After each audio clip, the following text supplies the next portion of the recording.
can I know you more, my Lord? You walked with the poor, for justice you stood, gave life to the dead. What can I do to be like you, to feel with you? Haunted by your love, I collapsed. Haunted by your love, I collapsed.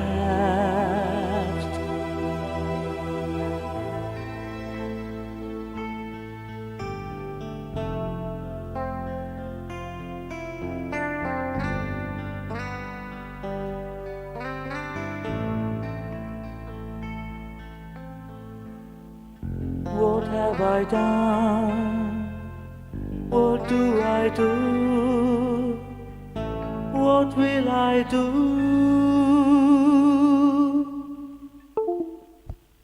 Glory be to the Father, and to the Son, and to the Holy Spirit, as it was in the beginning, is now, and ever shall be, world without end. Amen.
In our recent JCSA meeting, they were speaking, Father General was speaking a lot about going back to our history.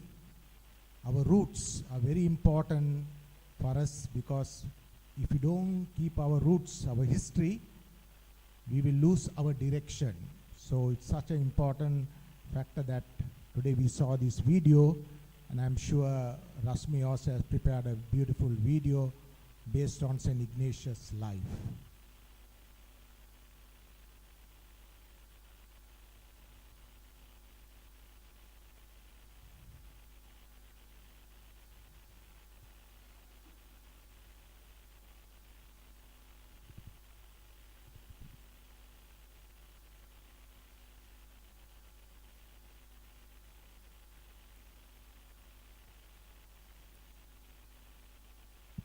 So, dear fathers and brothers and our guest today here, we will be spending 3 full days.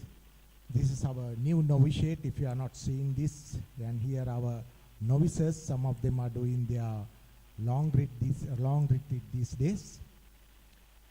We have 3 full days, and I hope that all of us will remain for all 3 full days, because it is such an important factor for us, because we are going to plan for our province.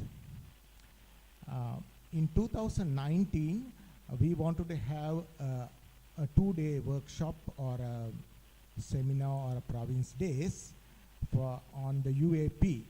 But unfortunately, in 2019, April 21st, we had the bomb blast and we had cancelled this assembly.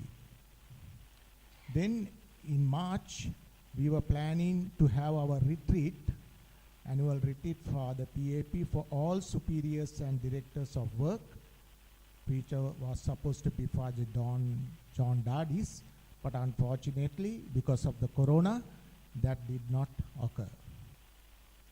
We also should remember that we are celebrating 60 years as a mission, the Pakistan mission, and we shall also remember all of them who are working in Pakistan in our mission. It's our mission, and we should not forget that. Today we have Professor or Dr. Shanthikumar Hettiarachchi to speak to us on the topic of Sri Lanka now and for 10 years ahead, a perspective on social, political, cultural and religious critique on the current scenario of the island nation. And the session will be moderated by Father Sanjo Fernando. We have today at 8:30, Father John Dadis will come on live. He will be speaking to us about the UAPs that Father General had promulgated in February 19, 2019.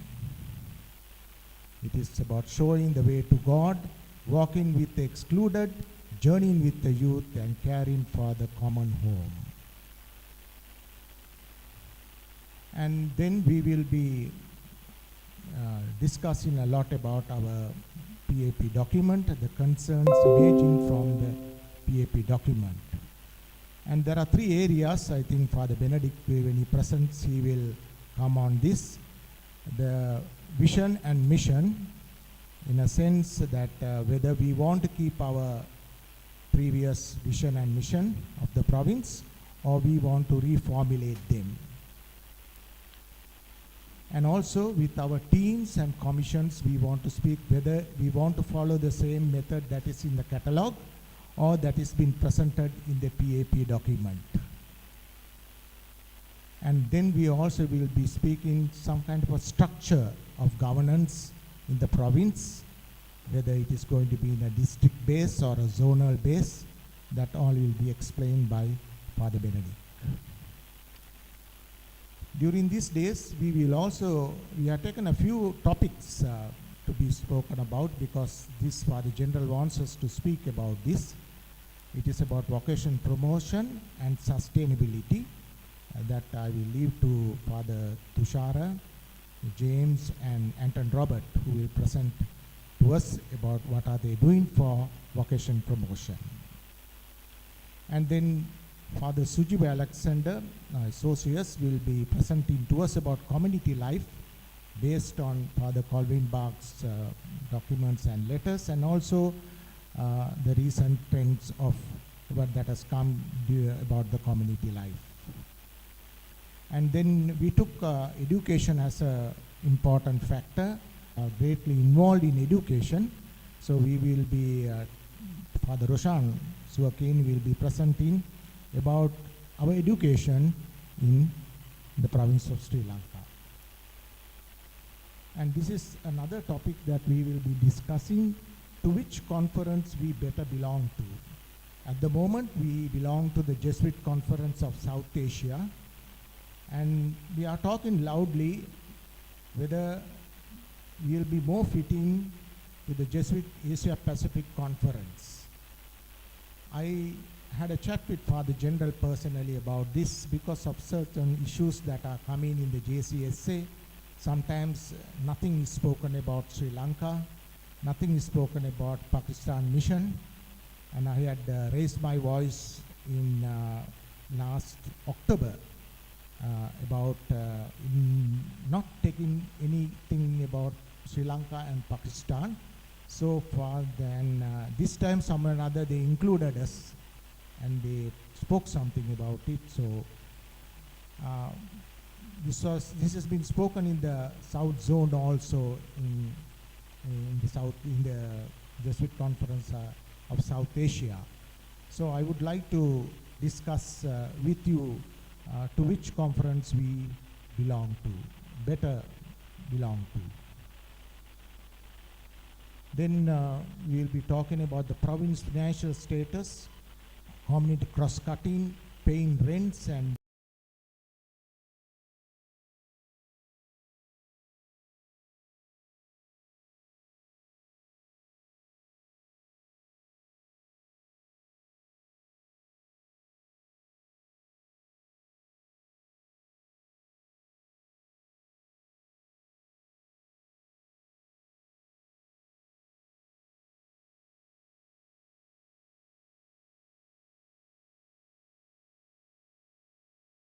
one thing I forgot to mention here.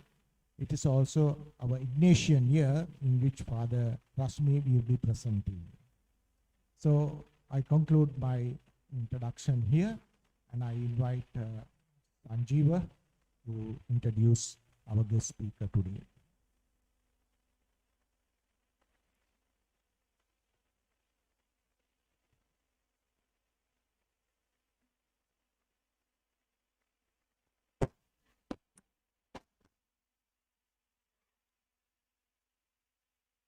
Two roads diverged in a yellow wood. Being one traveler, I stood lone. Somewhere ages and ages to come, I shall be telling this. Two roads diverged in a yellow wood. I took the one less traveled by, and that has made all the difference. My dear fellow travelers, a hearty welcome. Good afternoon to all of you. When Tushar and I were still students at Andhra Loyola College, Vijayawada, he took the science stream and I happened to take the art stream. And one of the subjects was political science. And our professor came forward and said one day, students, today I'm going to present you a legendary Greek philosopher, Aristotle. And he said, Aristotle has said this, man is by nature a political animal. Over the past years, I have realized man by nature not only is a political animal, but a cultural, social, and to say least about religious. We are at crossroads. Political fundamentalism, fanaticism are weighing us down. So many factions are against us. People, in the name of religion, kill one another. They don't hesitate. In this scenario, we need a way. It is so apt that we began with asking Lord to be our way. Lord, to whom shall we go? You have the words of eternal life. And today, I believe God sent, we have amidst us Dr. Shanthikumar Hettiarachchi, a unique God sent as we commemorate 500th year of conversion of St. Ignatius of Loyola, the founder father of the Jesuits. Dr. Shanthikumar, who hails from Mount Lavinia, Colombo, will be expounding down to earth as well as near and dear to us, a topic that we can all resonate, a critical perspective of the current social, political, cultural, and religious scenario of our country.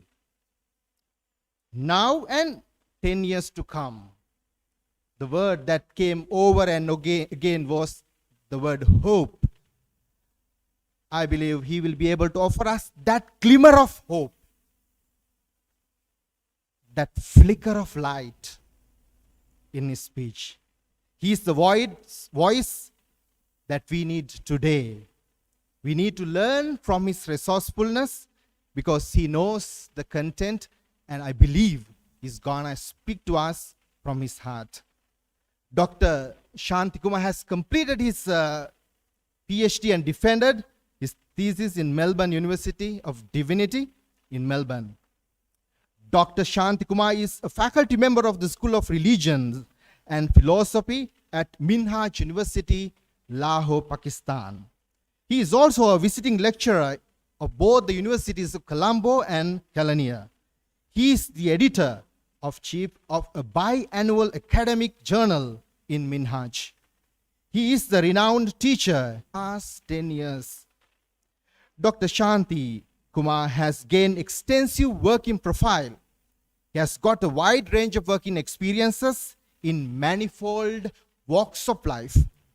He has traveled extensively and shared the message of reconciliation. We have a person of many facets to lead us this afternoon, lead us on the proper path. So, ladies and gentlemen, brothers and sisters, let us give our guest speaker, keynote speaker, a big round of applause, Dr. Shanthikumar Hettiarachchi. And before we get into the nitty-gritty, let me also place a couple of ground rules. Dr. Shanti will be presenting his paper, thoughts, for about 45 to 50 minutes uninterrupted. And at the end, we will have question answer session. And when you ask a question, it's good that you probably say your name, where you come from, and sort of the ministry that you are engaged in. And good news is that this particular session will be online. So eventually it will be on YouTube as well. So hearty welcome to all those who are watching us online, and it will be a graceful occasion for them as well. And to end my sort of introduction, I fall back to what Pope Francis has said. He has said, look to the past with gratitude, live the present with passion, and embrace the future with hope. So with these few words of introduction, over to you, Dr. Shanti, to enlighten us, to lead us the way. Thank you.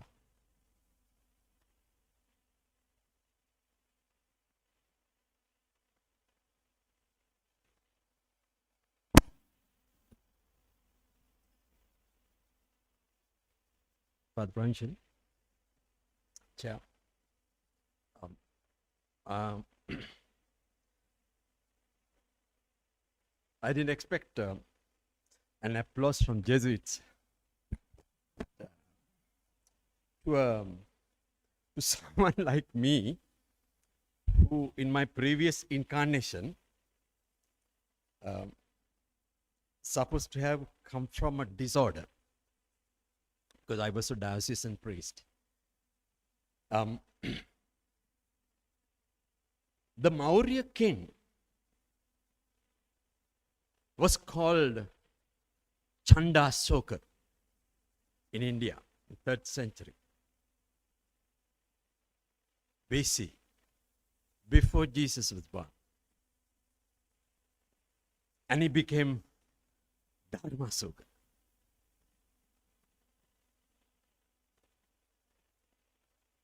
And the Mahavans protagonist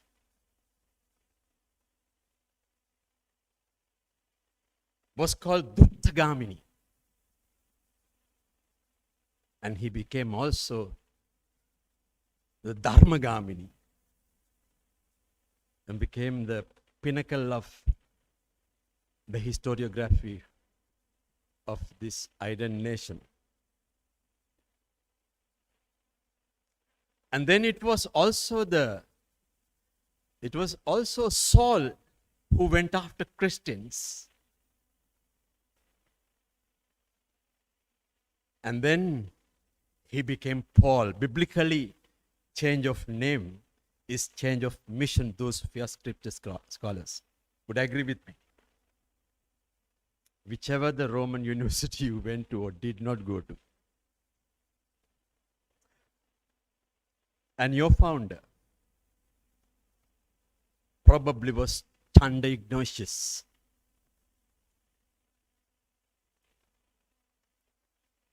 and he became a futuristic, ethically mannered Dharma Ignatius, to whom and from whom you have received this Spirit. And I have met, as Sanjeeva said, in my travels, Jesuits from all over, from Peru to Norway, and from Oslo to Melbourne. And I also have met those Jesuits who have left the order. I wondered what kept them going. Those who are inside and those who are temporarily received and embraced other ministries other than the priesthood. And I believe that there are ministries beyond the ordained ministries within the Church of Christ. And I want to share with you, with that introductory sort of note, a perspective on this massively interesting subject that I have gone through as a young man, as an adult, now not so much a young man.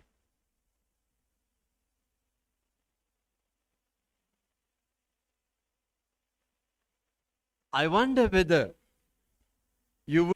what you see from this digitally NASA directed photograph of this country, of this island. Do we feel a sense of belonging, a shared future for us here? I'm not going to read. A land of enamored beauty. Sense of inside, but sometimes really an outsider. Sometimes I have felt so. And when you are an insider, but looking as an outsider on Sri Lanka, is a very interesting scenario. And I have tried to do that sometimes. A digital marvel, sense of geography, or mismanaged polity. We have mismanaged after all. Smiling people, if not for COVID, because we cannot see now smiling people on our streets, unfortunately. This is in global parlance. It interested me. Tambapani. It's in the Mahavamsa and also in the Deepavamsa, that it is Tamanna. The arrival of Vijaya. Whether it is true or false, I don't know, but that is the legend. And also we were called Serenity by the Persians, because land of the cosmos. Don't know. Maybe Chinese would know now. I will come to it. The Greeks call it Taprobane.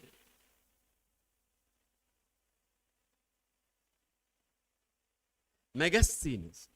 Way back in 290, geographer. And it was also called Ratnajipa. I think it is Amaradeva who sings that beautiful Ratnajipa Jammabhumi, Lankadeepa, Swarnabhumi, Meape, Udaru, Matrubhumi. Portuguese called it Selova. They couldn't get it right. They didn't get many things right anyway. British could not simply pronounce Selova. How could the British pronounce? They will change your name immediately. They tried to do that to my name. They never could pronounce Shanti, because they need 3 letters in their 26 alphabet to get the pronunciation. T. They have T. I said, and they couldn't pronounce. They said, well, what is the meaning of your name?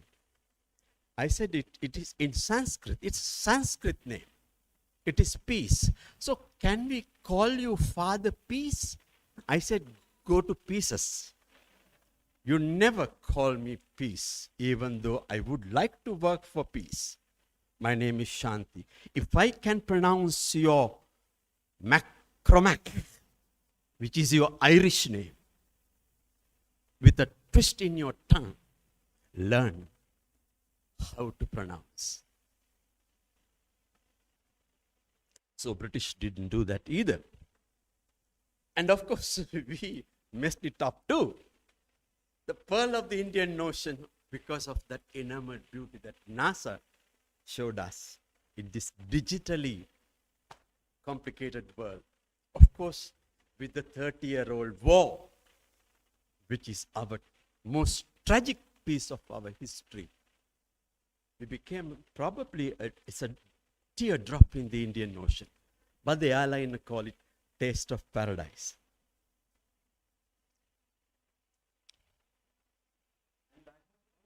This piece, earliest global records, I think you might have come across these in your readings here and there, but I thought I would put it in one piece. Fashian, Chinese bhikkhu visiting the land and his people record, it goes back to 3rd century, 4th century, South Asia. He wanted to collect South Asian stories. So is his counterpart, Moroccan-born Ibn Battuta. Much later, he does the same, that exactly what Fashian did. Exactly what Fashian did. And of course, Marco Polo, the Venetian guy. It is in Orientapoliano. I will come back because it is the same document that you find in the National Library in Milano, in Lombardia, in Milano, in Information and National Library of Information and Culture in Lombardia. Finest island of its size in the world. Actually, it is finest size. Not too big and not so small. But what have we done with it is the question. And Robert Knox, and this is exactly the Biblioteca Europa Informazione et Cultura. That is exactly where Oriente Poliano, the same document, where Robert Knox's reference to Sri Lanka is mentioned. And that is also in the 18th century, not so far back. And Wilhelm Geiger, a German, translated Mahavamsa from Pali, which is a product by Mahanama, into English. It's an amazing piece of work, Sinhala Chronicle. Of course, German and British, they were pioneers in studying Pali Buddhism, which is also called the Southern Buddhism, Pali Buddhism. Paul Delke, and the first, I believe, the Theravada, there is a dispute between whether it was London Buddhist Vihara or whether it is the Berlin Buddhist Vihara that was first. I believe that records are very clear that it is Berlin Buddhist Vihara that has been established first. Some uniquenesses, negatives and positives in Sri Lanka. All Buddhists are ethnic Sinhalese. My. And all Hindus are ethnic Tamils. All Christians, both Catholic and Protestants, are either ethnic Sinhalese or ethnic Tamils, or Moor and Malay. We have two categories. You know that one is British heritage from Malaysia, and from that part of the world, and they are able to speak both Sinhala and Tamil quite fluently, eloquently, depending on which areas they live in the country. You all know because you guys are all over the country. And today I found out that you have also come to the northwestern province. In my last research, I didn't find you. But you are not still in the north central province. Perhaps the oblates are there. Fear not. Okay. Barakatta speaks very beautifully. Beat Barakatta, beat the fight between the oblates and the OSBs. It is a severe ecclesiastical fight. Interesting for you Jesuits to have a good. And remember, Sri Lanka perhaps is the only country in South Asia that has been back-to-back invasion by Europeans. Back-to-back invasions by Europeans. India was never conquered by British. They thought that they conquered India, and they call it British Raj. It was never conquered. India cannot be conquered by any. No. India is simply unconquerable. There are Pakistanis here. Jinnah managed to take a piece out. Buddha managed to take a piece out. Then, of course,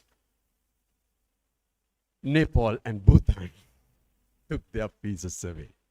But India can never, ever be conquered. And Sri Lanka never gave up what they embraced in 3rd century, despite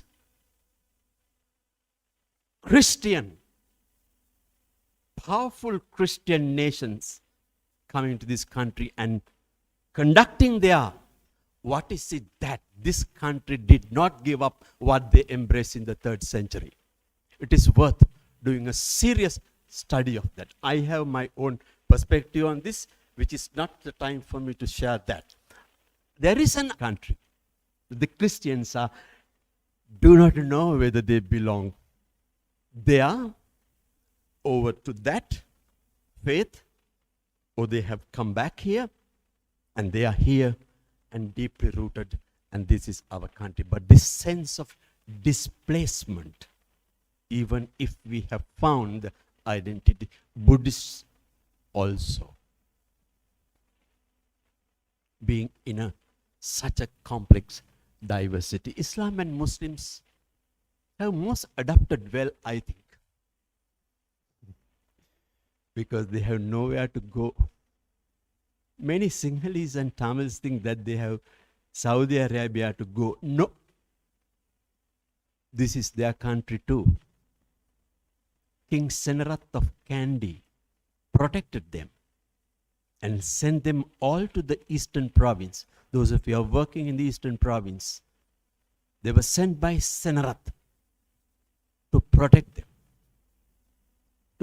them from Sinhala extremists. And that is why that place is populated. And now they are also getting into the displacement psychology as a group. And that you have seen very clearly since the attacks that you mentioned by the provincial. Who are we? And you must belong to one of these groups. You must belong to one of these groups. I belong to the second group. Silent generation. Those of you are born in the 30s. Father Paul, no. Father Paul, you belong to the first group. No? Krisha? Yes. And born in the 20s, 30s, 40s. With World War II, maybe you have very vague remembrance of that. Maybe you don't. They know what scarcity meant. Bajiri. They ate bajiri. I don't know whether you remember. It's a kind of a porridge that you make out of very, very low sort of calorie levels. And patriotism was high on the agenda. Patriotism was very high on the agenda. And they didn't have a lot of big hopes for a successful career. They just wanted to survive. Second group, baby boomers. We belong here. We belong there. Baby boomers, 46, 50s into mid 60s. Freedom thinkers. And they said, well, we must have a country of our own. Now, there is no Hitler, no Nuremberg Nuremberg is over, Third Reich is over, Stalin is over, Bismarck is over. We must live patiently. And then never again, no more Holocaust. And they firmly believed that it shall not be repeated, never again. And their identity was pretty secure. They knew where they would go finally. And Generation X, this is the group 65 to 80s. Some of you are here. And you belong there. And in this country, I come back, Black July, within that period, insurrections, 30-year-old war. And you had, as children and young adults, teenagers, you had this confusion. What on earth is wrong with this country? What on earth is wrong with this country? Why can't we give that peace to them and be peacefully living in the South? Some of the younger ones have told me in my work in missions. And the Tamil population in the north have not seen Colombo. They had not seen a train. They had not seen many things that their counterparts in the rest of the country enjoyed and saw. And that is called Generation X. And the millennials are also called the Generation Y. And they are sort of the group in the mid-80s into late 90s. They are the dot-com generation. You see? They love to do this. .com. You give a lecture and they want to take the phone from somewhere and put .com. I said, put that phone aside. You either listen to me or you get out of the class. Right? So I had to be strict in Pakistan, in Lahore and Colombo. It doesn't matter where they are. They are a .com generation. I like to call them .com generation. Some of us have got used to that also. .com generation. We have that. We have that in us. The other one is a Z generation. This is also a very nice group. I work with them also. Social media, smartphone, and tight jeans. Have you seen them? Don't, please. You have taken all those vows for the provincial? Please don't. But they are the tight jean generations. You will see them. When you look once, don't look at the side. Look at the other side. You want, Sanjeev, a straight road, right? Yeah. So this is the group, social media, obsessed almost. They pester their parents for a smartphone. And the mother has a phone which is about probably 2,500. You can buy a phone, right, Gamini? You can buy a phone for 2,500. But the child has 45,000. They will eat their mother's brain. And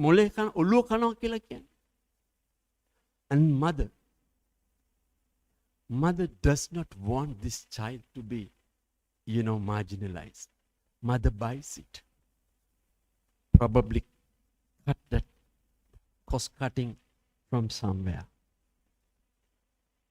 Cost cutting from somewhere. And this group is post 2010. 2010, teenagers led youth. For them, actually, we don't wear clothes properly. We are just shabbily dressed. Even myself, it's crappy things I'm wearing. They are fashion. They are fashion. Fashion pop stars. Mother also wants this. Everybody wants their daughter to be a pop star. Hero pop star. It is true. Because they are identity seekers. As opposed to the identity secure generation.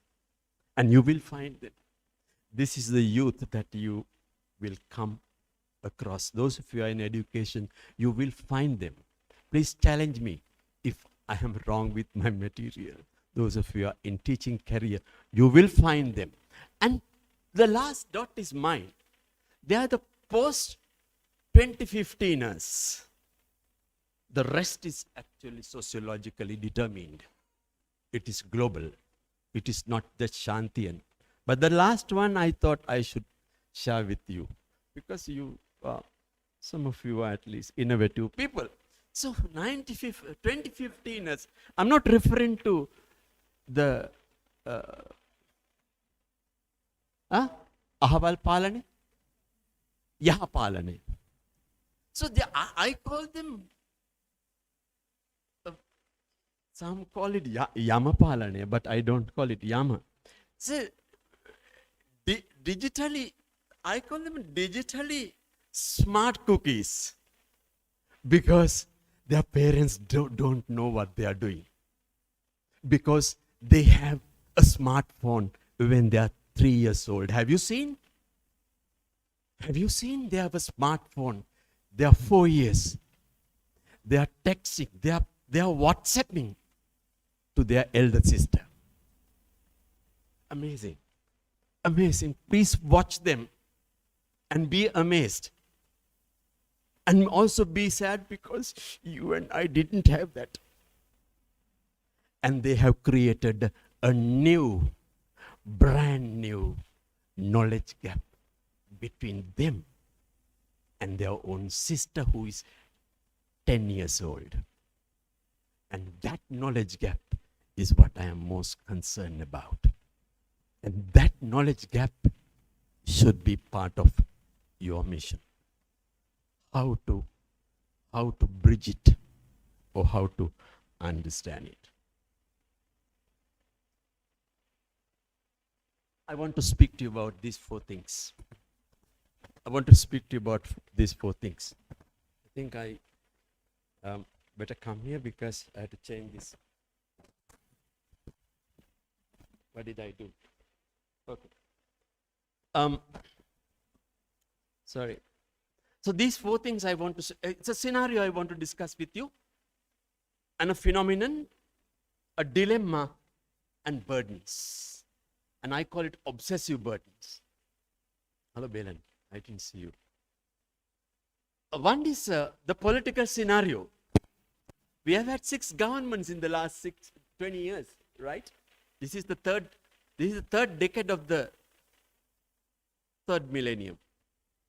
Because 2020 we didn't have. We deleted it, right? 2020 is deleted. I could see for the provincial slides. Yes, deleted also. Right? Just simply couldn't have it. I mean, it's 3 million people dead by yesterday in the world. 4 presidents in the last 20 years. A tsunami. You were involved. I was involved myself. Those of you are not just in Gaul, but also in the eastern province. And it's a tragedy. And COVID pandemic. This has its own ripple effects on everything that we think, everything that we write, everything that we reflect and pray. That is why they are important. Several constitutional changes are now on. And we are planning for a new constitution. And it has been designed. I'm not sure where we are heading with constitutions, because I know that there are countries that are already working on several constitutions in their country, in their own countries. There's imbalance of power sharing between the executive, legislature, and the judiciary. And there isn't a kind of a 3 positions or 3 stands of a right democracy. And there is political apathy among us. by scams, fraud, and corruption from top to the bottom. That creates a political apathy and political distancing of this political animal that Aristotle was talking about. And it is an important animal that is in us. Don't give up that political animal in you. It keeps you kicking for a new mission. Years of political instability has detracted the big time investors into the country. They will not invest their euros. They will not invest their yuan and dollars because there is political instability in this country. And therefore, we have gone from bad to worse. It's an import-based economy, a subsistence economy, a consumption-based economy, not an export-based economy. And also it's remittance-based. We wait for our foreign exchange from nearly 300,000 workers who are working from South Korea to Lombardia and to United States and Canada. So it's remittance-based. Everyone waiting for $100 end of the month. And that is not a good economy. And change of regimes, enormous. Every regime changes. You can change a regime, but changing policies of a country, of education, that is unacceptable. That is unacceptable. And that has led to institutional decay. And that has its own ripple effects on ecclesiastical structures as well. Because we are part of that system. We are part of the country. We are not aloof. The bhikkhus, the sasana, and the sabhava, the church, not aloof from any of these. Loss of public trust. Do they believe in the monks or the priests? Islamists, to a lesser degree, they don't believe anymore. They believe about probably 45% in their priests. You know the reasons. My son is going for an interview. Do you know anybody in that? Why does anybody should know somebody? If you're merit. So we have destroyed both meritocracy and democracy by ourselves. All these socio-political, these scenarios have ethnic politics built into it. Ethnic politics built into it. Partisan governance. We have no idea about governance. It has to be port tour.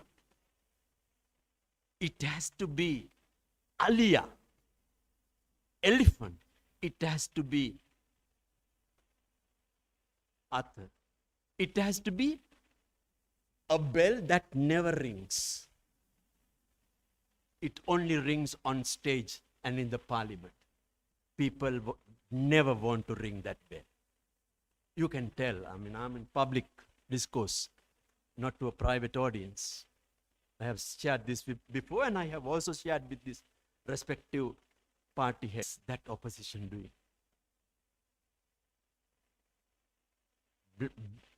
Backboneless. They all can talk until what comes home? Cows come home. Argument of nil. And political bhikkhuism. I have written on this. Political bhikkhuism. We have created, that's my creation. Okay, Sri Lanka's ethno-religious phenomenon. What is the time like? Did I start at 4? Okay. So they have colonial cohabitation. That the king was there, so the king ruled, and the subjects obey.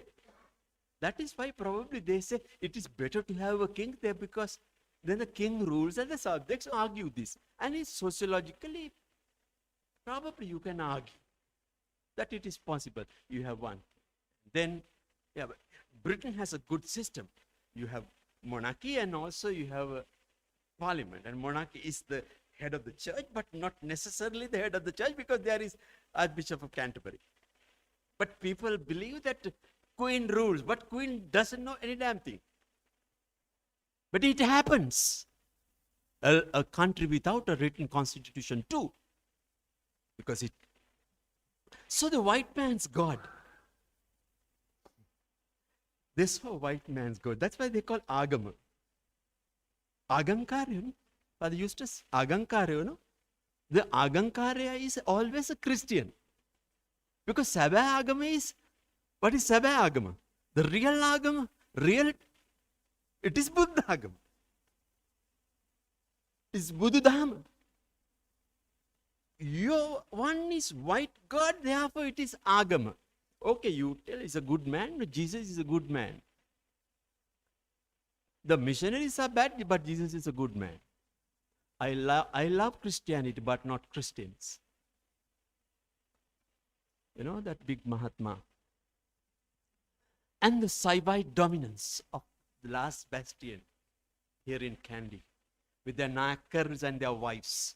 And you can see, when you see the Perahara, what goes one after the other, including Daddy Mundi. So the hill country worker population, this was brought because Sinhalese refused. I spoke to one of the priests here. You know, I asked, your catchment area is a Tamil population, worker population, their children. But where are the Sinhalese? They are in the boundary. So they refuse to work in the tea estates. And if you read history, it's atrocious. You have no buses, no trains. They walk from Mana, cross A9, what we call A9, to get to where we are, where they are now. And they are still here. And they are still living there. Hill country worker population. And the riots took place incredibly during the time of the British, between the Moors and the Buddhists. It is in the legacy, very painful one. There was over a matter on the Buddhist shrines, and two of his brothers were imprisoned, and one of them died in the prison. D.B. Jayatilaka, F.R. Senanayaka, they were all suspects of the riot. But the governor was transferred because it was James Pierce who wrote a letter, beautiful letter to the colony, head of colony in India, and then of course to Britain. And then change was that they were too severe on their punishments.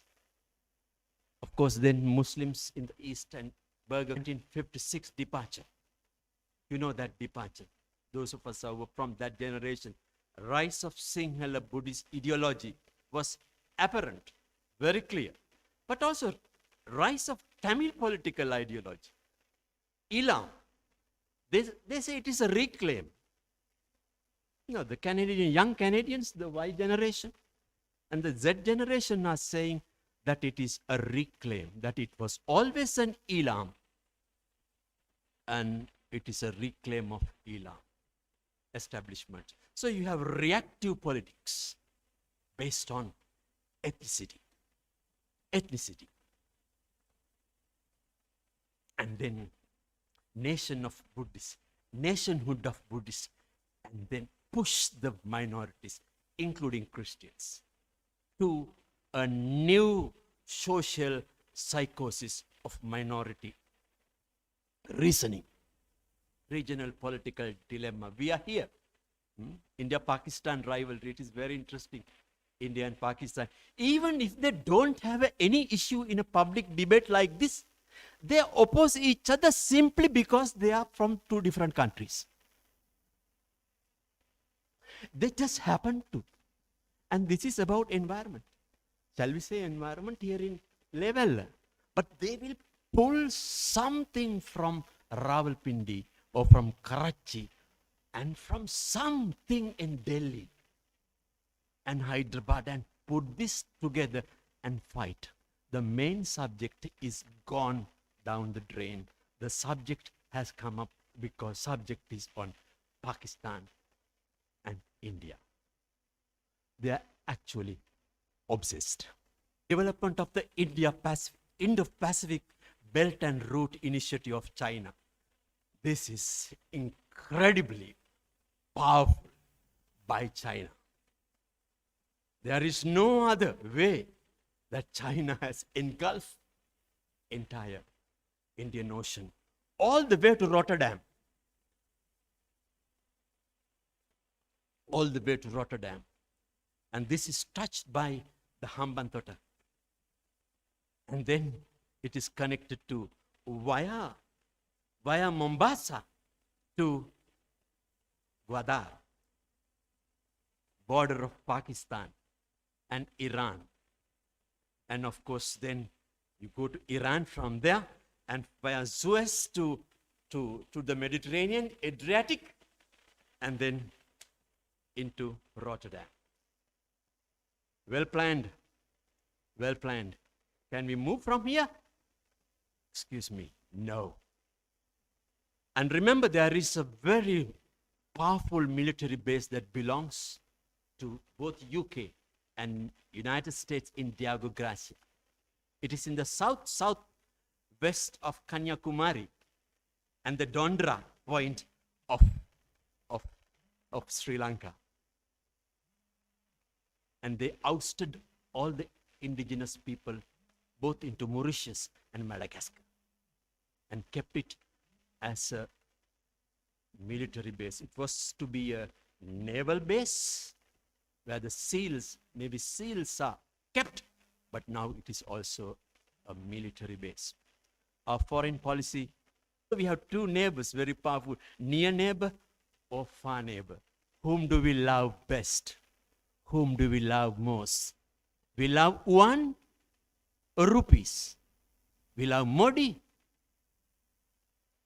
We are at a crossroad. Pressure on Sri Lanka right now in Geneva. How did you end the war? How did you end the war? By EU, US, Australia is silent this time. And some elements of the diaspora as well. This is unresolved, yet to be resolved. Our non-aligned policy may not work because of our strategic marine location. We are very strategic. Because below Deundra, who else is there? Tell me. It's only penguins in the South Pole. The blue whale and hundreds and thousands of fleets of dolphins. Because I have gone up to 85 ocean miles. What is it called? Nautical miles. Thank you. It's nautical 85 nautical miles, where the real route, the transportation route is to the south.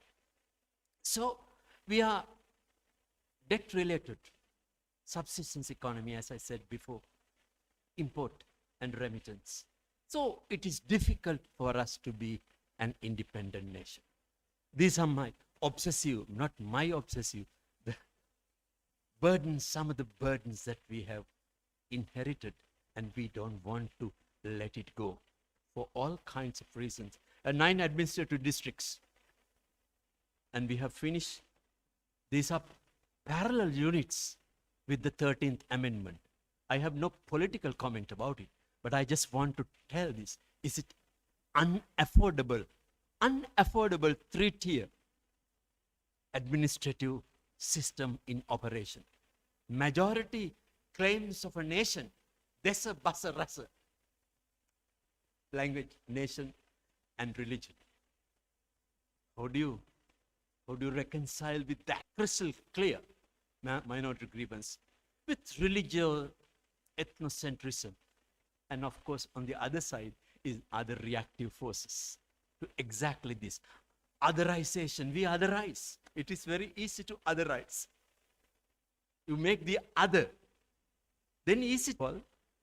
Father Paul, yes, it is easy to, when you otherize, it is easy to demonize. You isolate persons and you say that you are this. It's a psychological battle. So the 1915 the Candian rights and its counterpart in 83 are all burdens of history. All burdens of history. 72 and 87 executive constitution with 20 amendments heading for another. So we have not the most precious thing, rule of law is also politicized. And I want to respond towards 2031 on these grounds. Era of dominance of science is cloud technology, astrophysics, and Martian colonies. We are heading for that. 31 and beyond. So it's a media-oriented, enhanced production. All our production will be media-oriented. People who are in Barawakumukka, they will order their fertilizer from Hambantota, and it will be transported into Barawakumukka. Within 3 hours, if they are not transported it, within 3 hours, they will not be paid properly. They will not. Desperate struggles, environmental concerns, and ecological disasters, which was one of your themes. So, we have the decrypting of the brain. Computer is one of the things that we have decrypted. Brain has been decrypted, but we want brain to get the full use of the brain. Mano pubbangama manomaya, mano satta manomaya. Buddha says that mind is the chief and mind determines everything. So they want to decrypt the brain because actually average human being only uses 35% of our brain. Those who have high IQ, you might get there with 45 to maybe 55. Not beyond that. I am sorry to say that. That is how we function.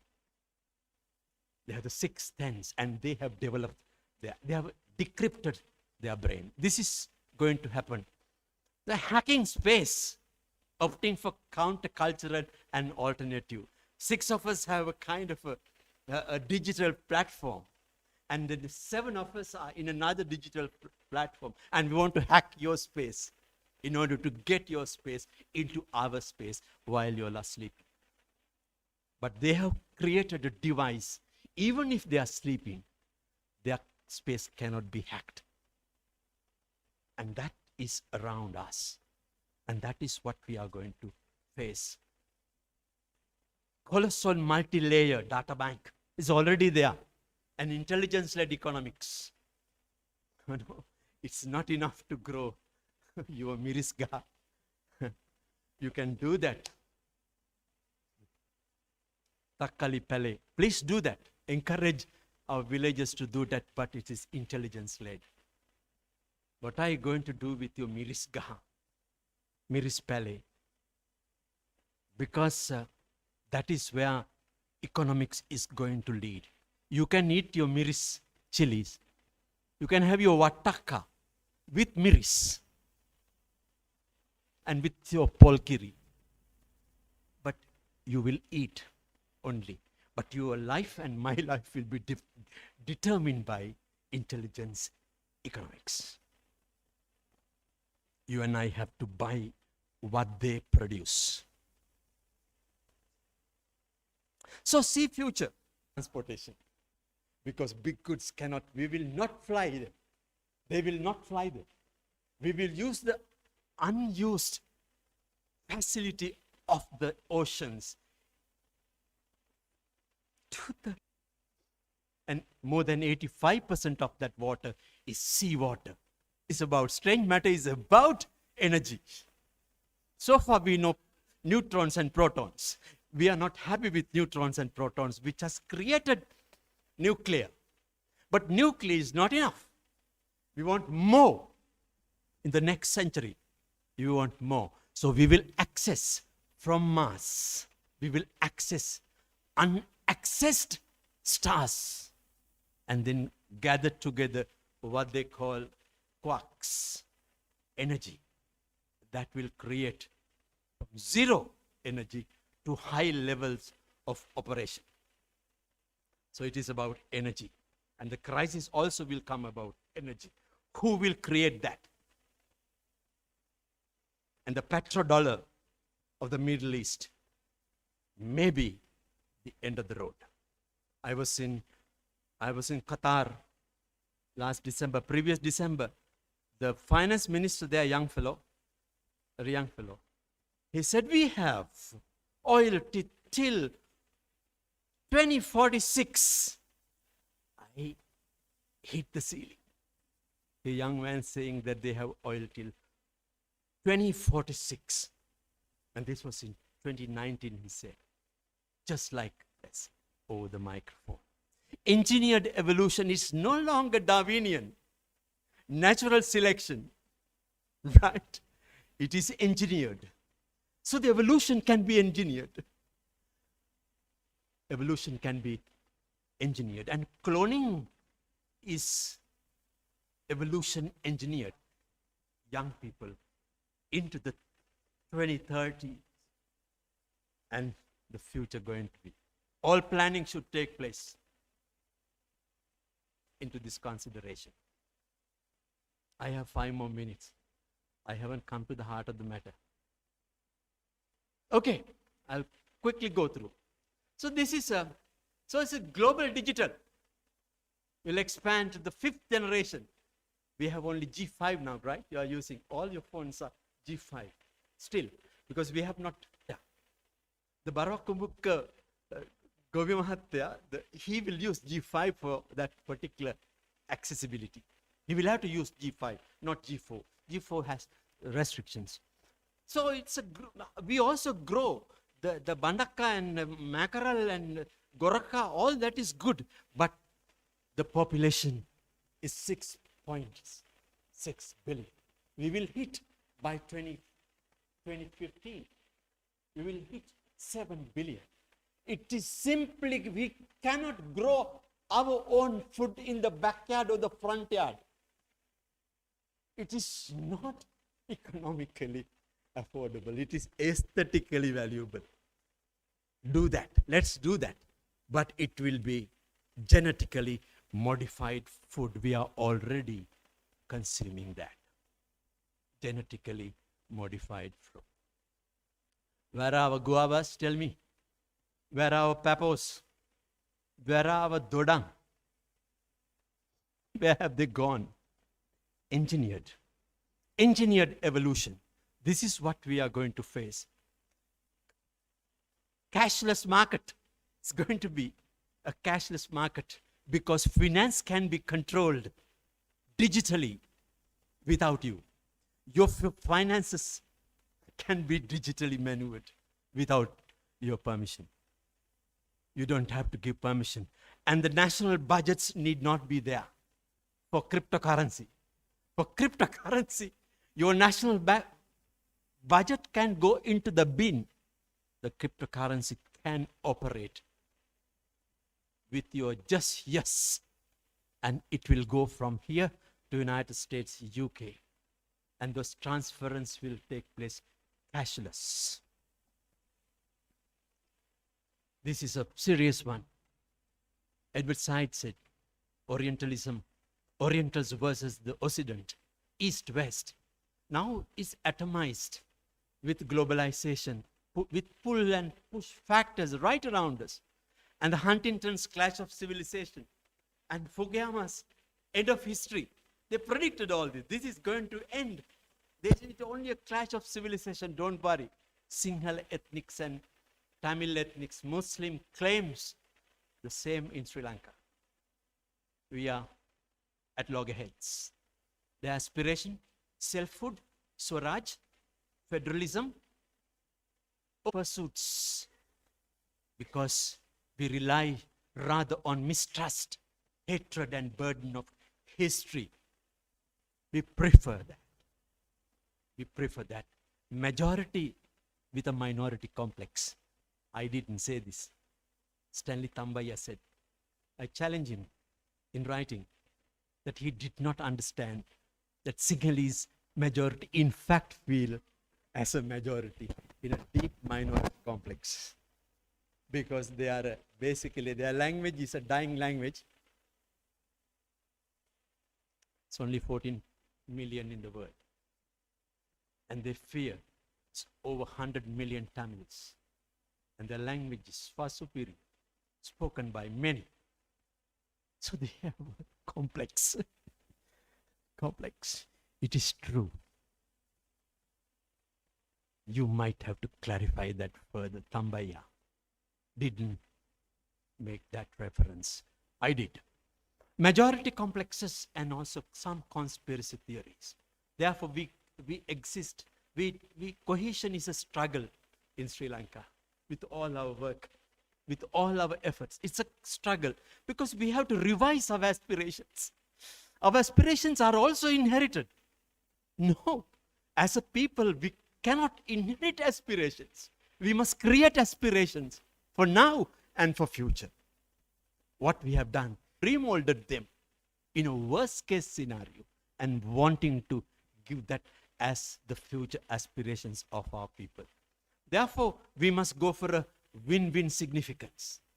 These are the, I want to finish with this.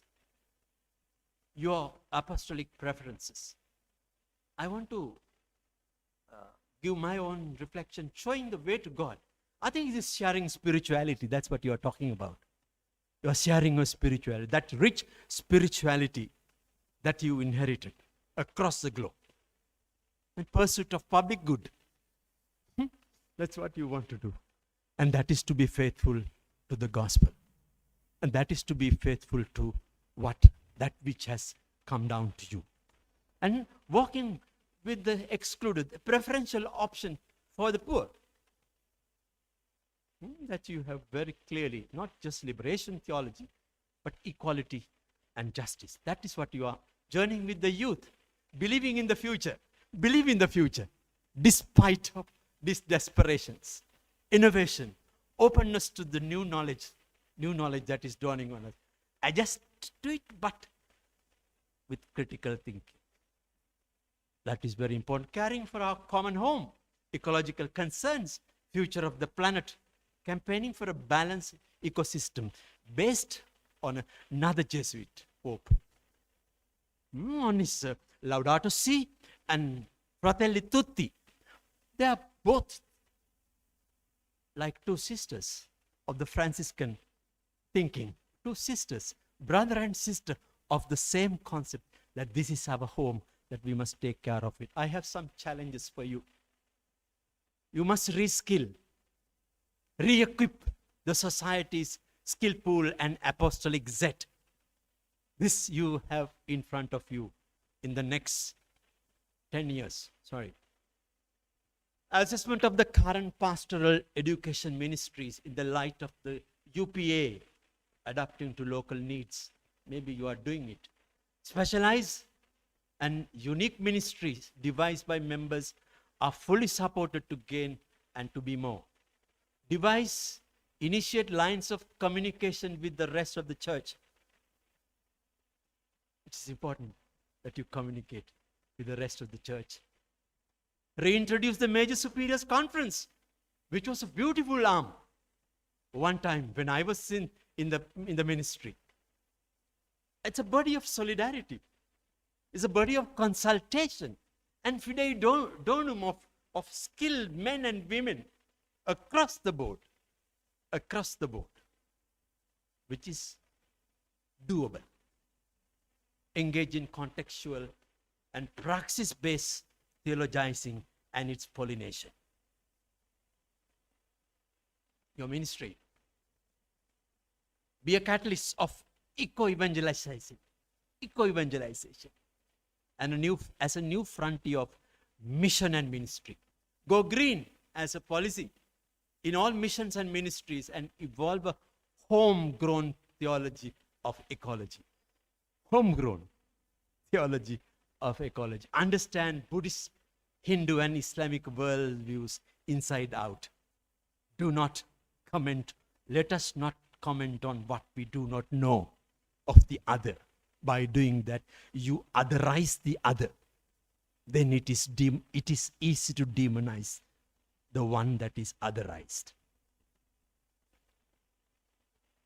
Understand it. Engage with the digital world. Don't run away from it.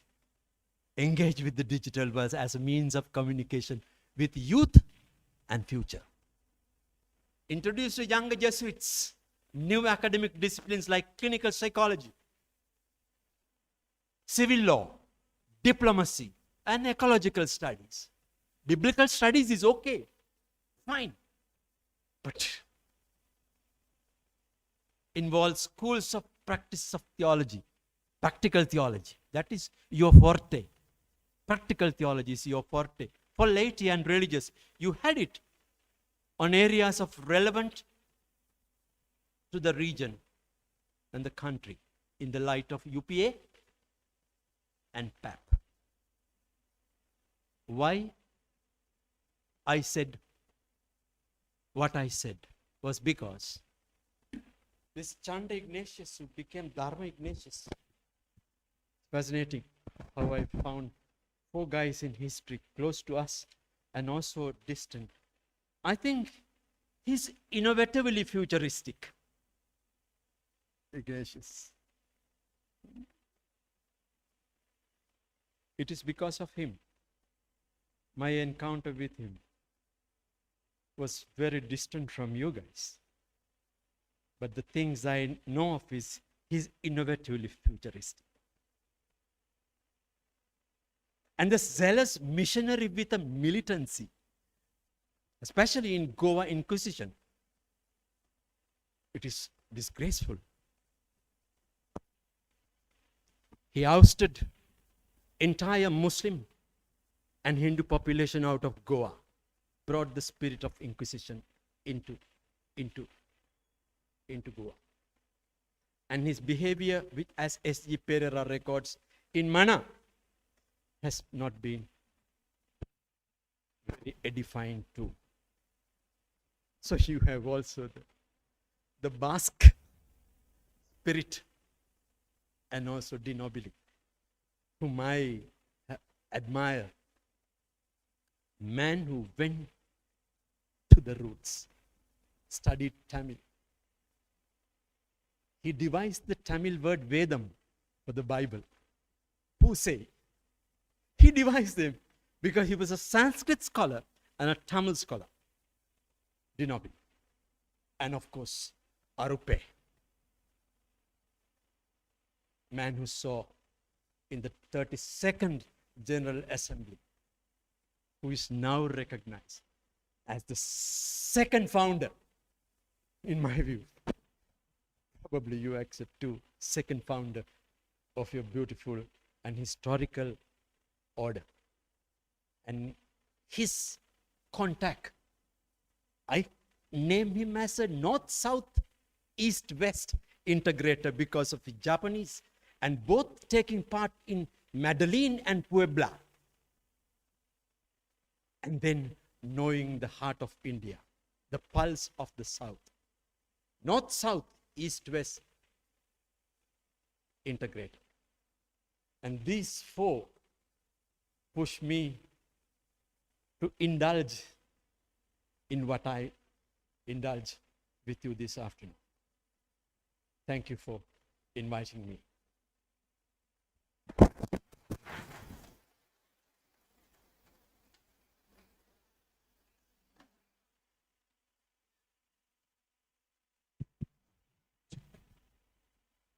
Doctor, for the record, Jesuits not only clapped you once, they did it the second time. So I'm greatly grateful for this beautiful sharing, and you offered us wings to that fire, and you offered us challenges as well as opportunities. So we are indeed grateful, Doctor, for having you here and to be able to listen to you. Now the floor is open. It is about 4:15 my watch. We'll have 15 to 20 minutes at our disposal. So you are most welcome to come up with explanation or just want to ask clarification. And you are most welcome to do so.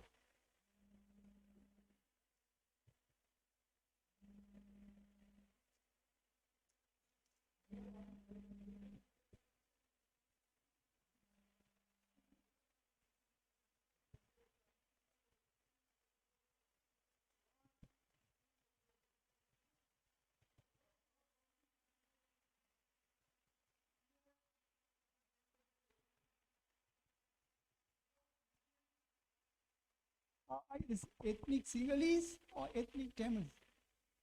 That was the correct word.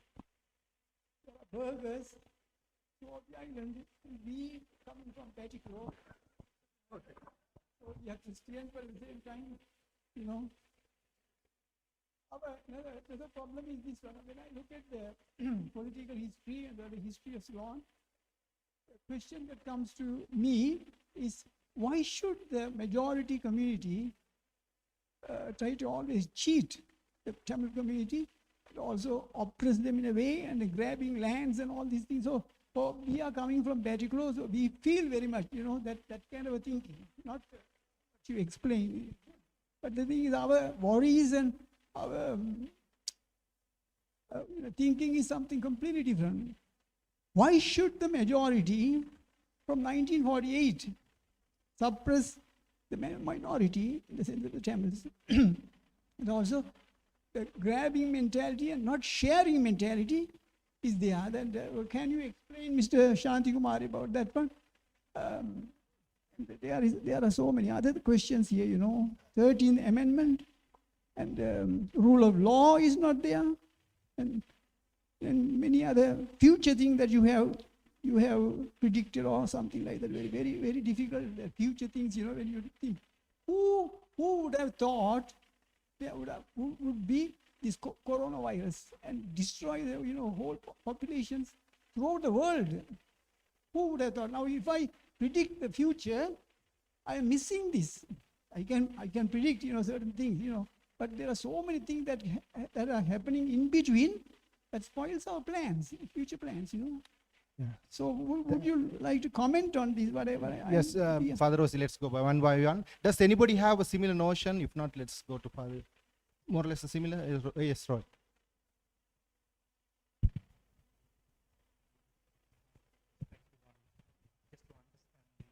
Whole scenario of what is happening, I think I felt globally as well as we could point out locally. But the point here is, I'm feeling there is a contrast, or rather two flawed alternatives which are in operation. That is, number one, neoliberal individualism and nationalistic populism. So in Sri Lanka, I feel that we are moving from nationalistic populism towards what we are talking about, the technocratic populism. Now, how this is done, I'll give you a couple of examples. One, speaking from North, the recent cases where archaeological sites are claimed as state properties and Hindu temples are claimed as Buddhist temple, number one. Two, militarization. Now, Mullaitivu, the ratio is 2:1. That is the highly militarized region in the world. So if you had to give the stats, Sri Lanka military population 255,000. It is much bigger than UK, France, even Israel, and so on. And then also the pandemic and militarized response to the pandemic undermines democracy. And then also the case of the plantation sector, which is also a huge grievance which had to address. So my question is, for you, how to apply all these things in the futuristic vision that you are given, how to understand that or interpret in this perspective in concrete situation. It's more similar to the question, of Rosie was saying. We'll have to answer the question.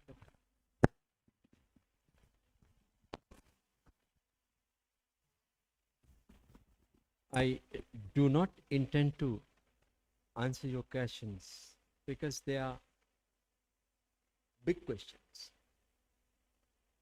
They are big questions. They are historical questions, Padre. They are historical questions. Some of them are burdensome questions that I don't intend to. They are not. It's also because of our own response to reality. Because we like to inherit. See what I have inherited from my papa, my dad, my tata. So I like it because my tata had it. Please don't, those who are like me don't think that way, you know. But I begin to think that I like because my dad also had it. And this is right across the board. It is psychologically, I pacify myself. The fact is that I had kata. But the problem is I had kata when I was, and I started losing. Very sorry about my bald head that I'm talking about, but it is the simplest example I want to give you about me.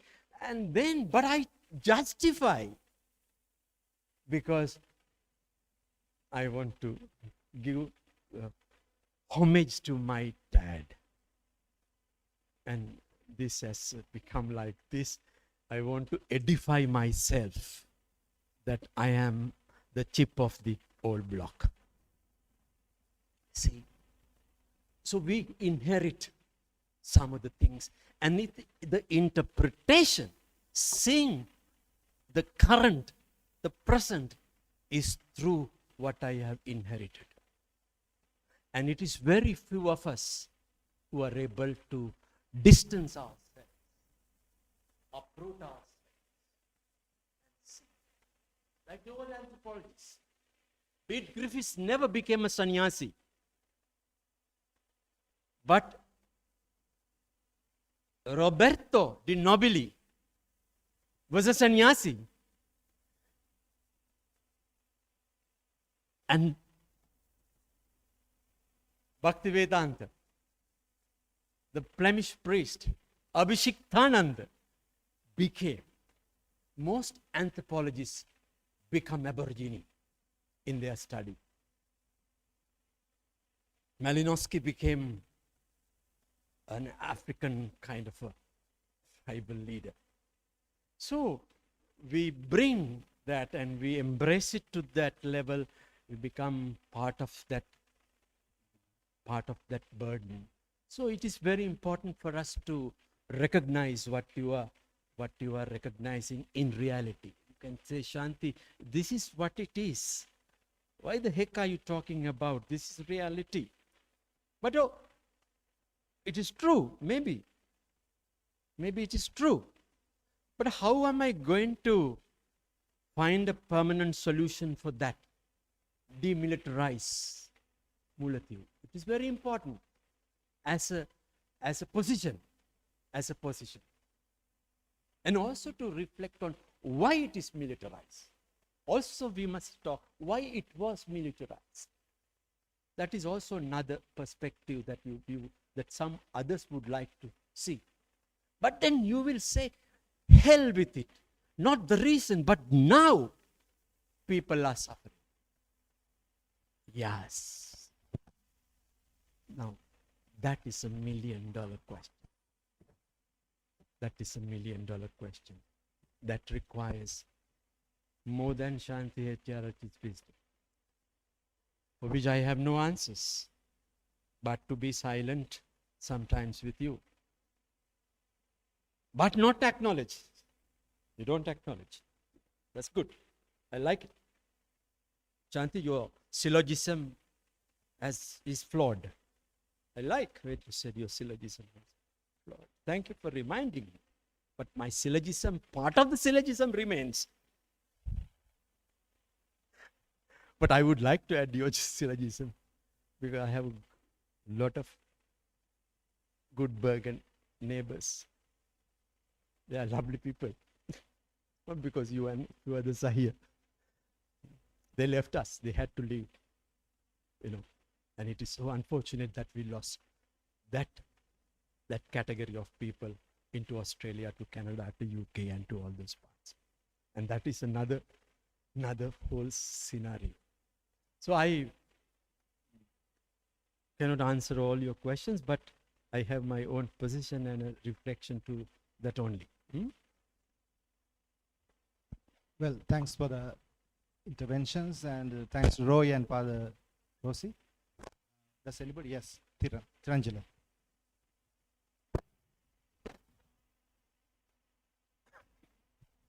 It's more of a comment. One thing that I see around the country is that our democracy is very weak. It's almost to say a weak democracy. A civil society is very weak. We are very eager to bargain our freedom. Like when I compare to another country, maybe in the West, they would be up in arms for simple things. Take how the measures during coronavirus was implemented. Other governments came under pressure for implementing much more strict regimes, whereas we were okay. I mean, what to do? Government has said that, so we do it. So I think there is a sense that for us, freedom is not so valuable at one hand. And on the other, this is something I have observed from my younger age. Just because the uprising in 72 in the South, and then 83 and 89, 88 were taking place of a little bit out of my life, I feel that I'm not responsible for it. So there is a sense, oh, I didn't have to do anything with regard to that. So there is a sense that we don't share these burdens, we don't share our histories, we don't share what has happened in the past. So because of this, the type of democracies that we have in Sri Lanka seems to be not facilitating a leadership that we need. Thank you, Tirangela. Time is ticking. We have 5 more minutes, maybe 2 more questions. Yes, Father Kamal.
So if you can enlighten us on this.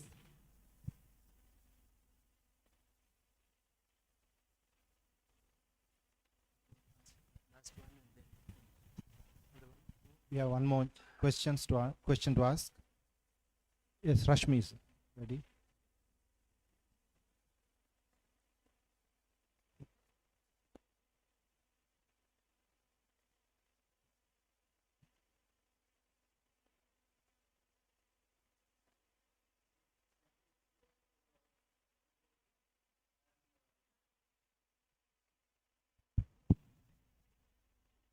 I think my question will link to some other questions asked already. Now, in Sri Lanka, in the context of Sri Lanka, we see the services and resources are distributed not equally. So discrimination, inequality in the distribution of resources, etc. So in this context, what is your definition of reconciliation? That is my first question. And secondly, I would like to ask, whether all our activities to bring about reconciliation in this context sabotage the justice for the oppressed. Thank you. These are typical Jesuit questions. You know, you like to ask the inside out things, huh? Bottom up, quite good.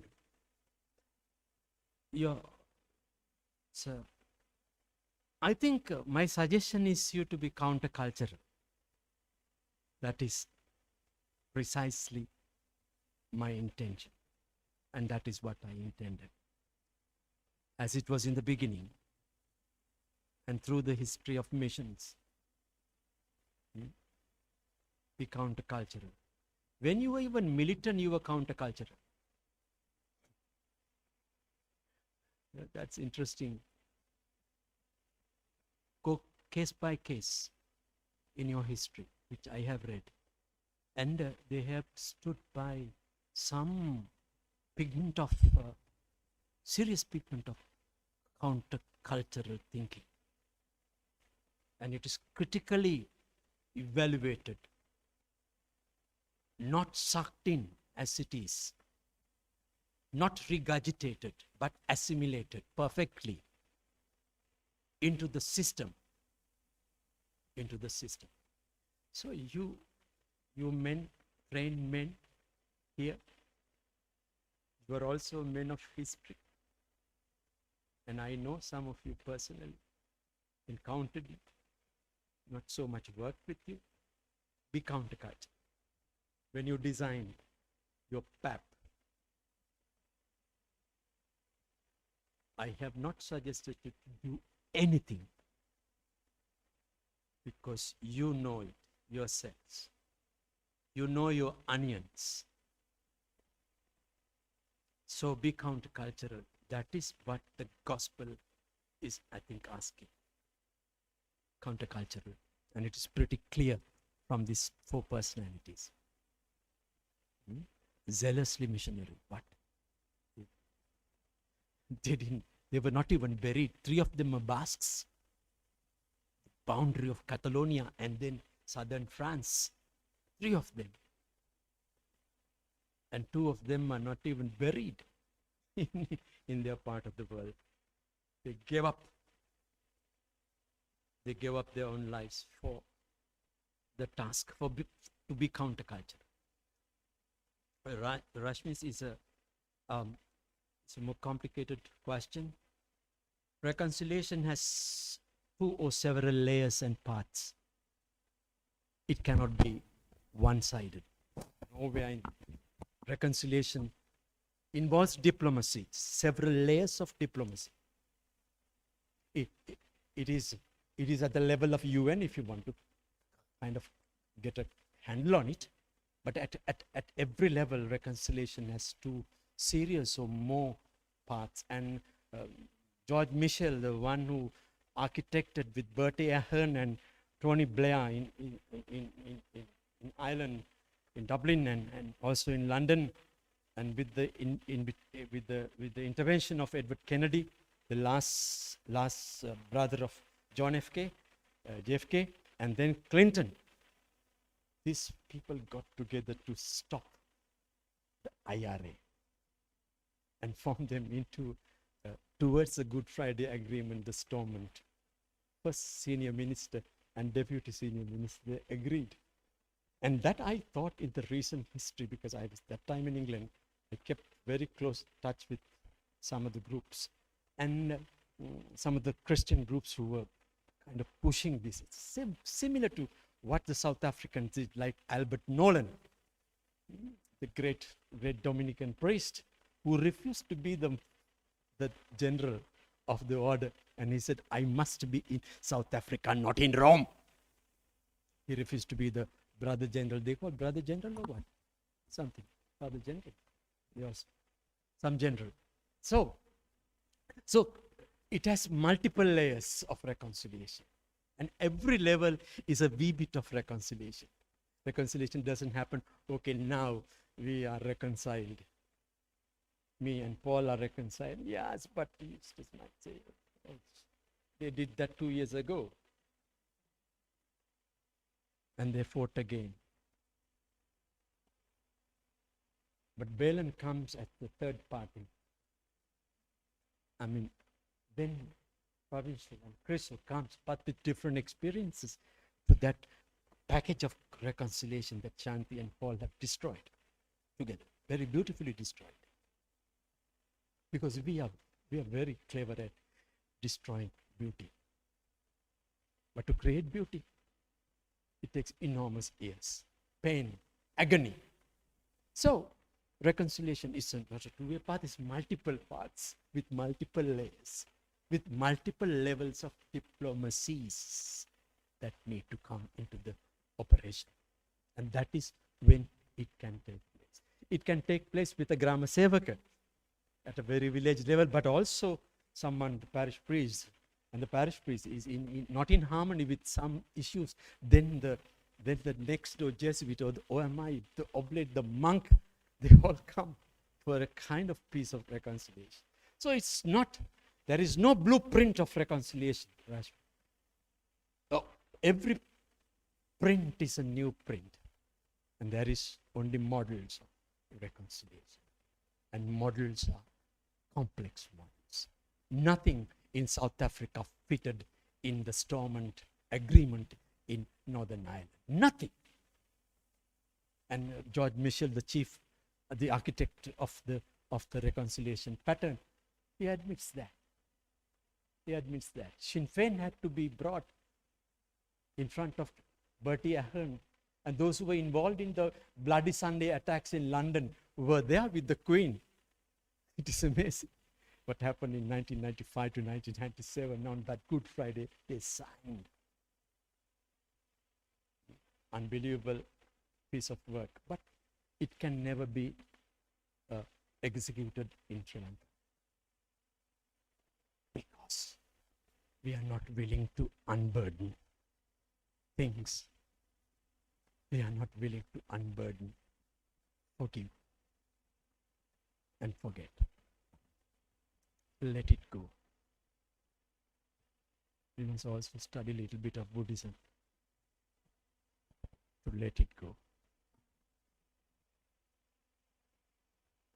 Maybe Nibbana is a good thing if you can pursue here, not after your death. With this I will. Two young people from Utah. They belong to the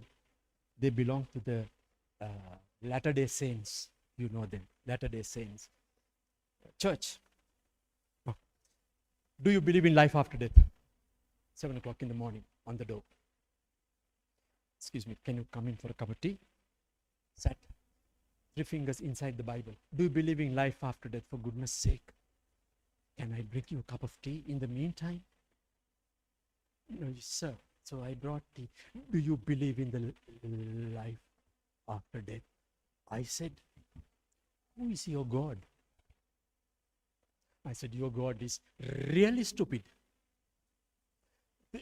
Flabbergasted like in a Disney movie, the eyes coming out. I said, excuse me, your God must be crazy. Why, sir?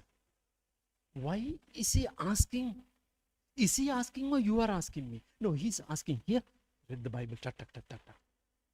Say, he's asking whether you believe in life after death. I said, your God is really stupid. Because why on earth? He has given me one. Why does he want another? Then they took 2 fingers out. There was 1 finger. Luckily, it was not the middle finger.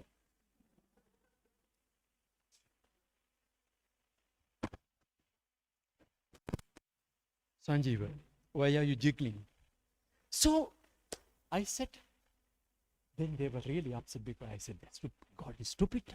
So I was also feeling bad to call God stupid, but I think he understood. I mean, God understood me more than them. And then they said, sir, do you believe in life after death? Then devil got into me. And I said, Father Provincial, I said, You are stupid, but not your God. Because He knows that He has given me. And I know that I have been endowed with one, a graceful one, a delightful one, a joyful one. Why on earth, when I cannot manage this, that I want another one? I said, I believe in life before death. And I said, Assalamu alaikum.